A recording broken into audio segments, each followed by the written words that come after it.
السلام علیکم ورحمۃ اللہ وبرکاتہ۔ بہت خاص ویڈیو لے کر آیا ہوں، داخلیت و خارجیت۔ ادب کی اصطلاح میں داخلیت کسے کہا جاتا ہے اور خارجیت کا کیا معنی ہے؟ یہ سوالات اکثر پوچھے جاتے ہیں کہ داخلیت کیا ہے، خارجیت کیا ہے۔ آج آپ کو اس ویڈیو میں یہی بتایا جائے گا، تو چلیے ہم ویڈیو شروع کرتے ہیں۔ داخلیت کیا ہے؟ سب سے پہلے ہم لوگ داخلیت کے بارے میں جانیں کہ داخلیت کا عمل ان جذبات کا مرہون منت ہے جو انسان کے اندر پیدا ہوتے ہیں۔ وہ جذبات جو انسان کی ذات سے ہو، وہ خیالات جو انسان کا اپنے آپ کے بارے میں ہو، وہ سبھی داخلیت میں ہے۔ اس کو ایسے بھی سمجھ لیں کہ انسان اپنے بارے میں جو کچھ سوچتا ہے یا انسان کے دل میں جو بھی خیالات آتے ہیں، جو وہ اپنے بارے میں سوچتا ہے، وہ داخلیت میں آتا ہے۔ جیسے محبت کا جذبہ، یہ داخلیت میں ہے۔ غصہ کا جذبہ ہے، یہ بھی داخلیت میں ہے۔ یعنی داخلیت میں انسان کے اپنے ذاتی جذبات ہوتے ہیں۔ انسان کیا سوچ رہا ہے، انسان کے اندر کیا کیا باتیں چل رہی ہیں اس کے ذہن میں، یہ سبھی داخلیت میں ہے۔ اور اس کے بعد ہے خارجیت کسے کہتے ہیں؟ تو اپنی ذات سے ہٹ کر دنیا کا جائزہ لینا، یہی خارجیت ہے۔ جیسے محبوب کے بارے میں محبوب کو دیکھنا، محبوب کی خوبصورتی کا ذکر کرنا، جنگ کو دیکھنا، حادثہ، مہنگائی، یہ سبھی خارجیت میں آتا ہے۔ جیسے بازار میں کیا ہو رہا ہے، ملک کے حالات کیسے ہیں، یہ سب خارجیت میں ہے۔ آپ نے جان لیا کہ خارجیت کیا ہے۔ خارج معنی ہوتا ہے باہر کرنا یا نکالنا۔ تو خارج یعنی باہر کے جو جذبات ہوتے ہیں، جس کا انسان صرف اور صرف معائنہ کرتا ہے، وہ خارجیت میں ہے۔ شاعر اپنی شاعری میں استعمال کرتے ہیں داخلیت کا جذبہ بھی اور خارجیت کا بھی۔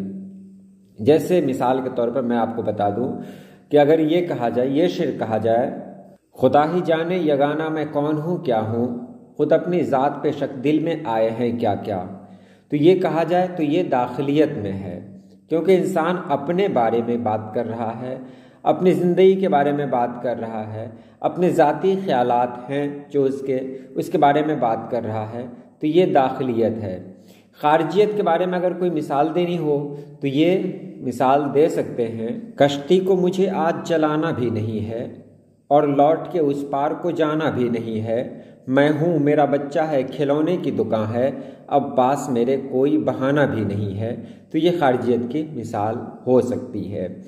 تو آپ نے جان لیا داخلیت انسان کی ذاتی کیفیت احساس ہوتا ہے، اس کو کہتے ہیں داخلیت، اور انسان کے ذاتی احساسات کے علاوہ باہر کے یعنی دنیا کے جو خیالات اس کے ذہن میں آتے ہیں، وہ خارجیت میں ہیں۔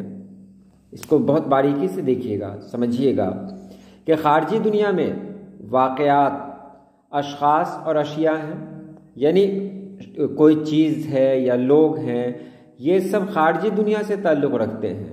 اور داخلی دنیا میں کیا ہے کہ واقعات، اشخاص یا اشیاء سے وابستہ ہمارا رد عمل ہوتا ہے۔ ظاہر سی بات ہے کہ ایک انسان ہے، میلہ ہے، تو میلہ تو باہری دنیا سے تعلق رکھتا ہے، تو وہ خارجیت میں ہے۔ اور اس میلہ کے بارے میں ہمارے کیا احساسات ہو سکتے ہیں، ہمارے دل میں کیا کیا خیال آتا ہے، تو یہ داخلیت میں آ جائے گا۔ بعض شعراء داخلی دنیا سے تعلق رکھتے ہیں اور بعض شعراء خارجی دنیا سے تعلق رکھتے ہیں۔ بہت سارے شعراء ہیں، شعراء نے بہت سارے لوگوں کے بارے میں بہت سارے لوگوں کے کلام آپ نے دیکھے ہوں گے، اور احساس بھی ہوا ہوگا کہ کچھ لوگ اپنی باتیں کہتے ہیں، کچھ لوگ دنیا کی باتیں کہتے ہیں۔ فیض احمد فیض نے کہا بھی تھا کہ میری شروعات غم جانا سے ہوئی، اور غم جانا سے ہوتے ہوئے میں نے غم دوراں کا سفر کیا۔ تو غم جانا یعنی یہ پرسنل کیفیت ہے، اور غم دوراں جس سے ساری دنیا کا سابقہ پڑ رہا ہو۔ اس کے بعد ہے دبستان دہلی کے شعراء میں داخلیت پائی جاتی ہے، جن میں میر تقی میر کی شاعری میں سوزوگداز اس داخلی شاعری کی عمدہ مثالیں ہیں۔ میر تقی میر کا آپ نے بہت سارا کلام پڑھا ہوگا، جیسے ہستی اپنی حباب کی سی ہے، یہ نمائش سراب کی سی ہے، یہ سب کیا ہے، یہ سب داخلی کیفیت ہے۔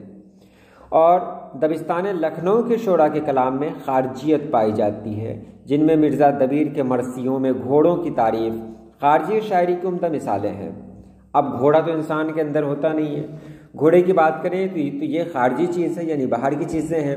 تو گھوڑوں کی تعریف کرنا، چاند کی تعریف کرنا، سورج کی تعریف کرنا، دنیا میں پھول کی تعریف کرنا یا محبوب کی تعریف کرنا، یہ سب خارجی کہلاتا ہے۔ خارجی شاعری میں شاعر اپنی ذات سے ہٹ کر کائنات کا مطالعہ کرتا ہے، اور خارجی شاعری زیادہ تر بیانیہ ہوتی ہے، جبکہ داخلی شاعری میں ذاتی اور شخصی تجربات ہوتے ہیں۔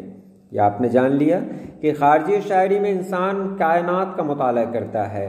خارجی تک پہنچنے کے لیے ایک لمبا سفر کرنا پڑتا ہے۔ شروعات داخلی سے ہوتا ہے، یعنی داخلیت یہ شروعات ہوتی ہے کچھ لکھنے کے لیے۔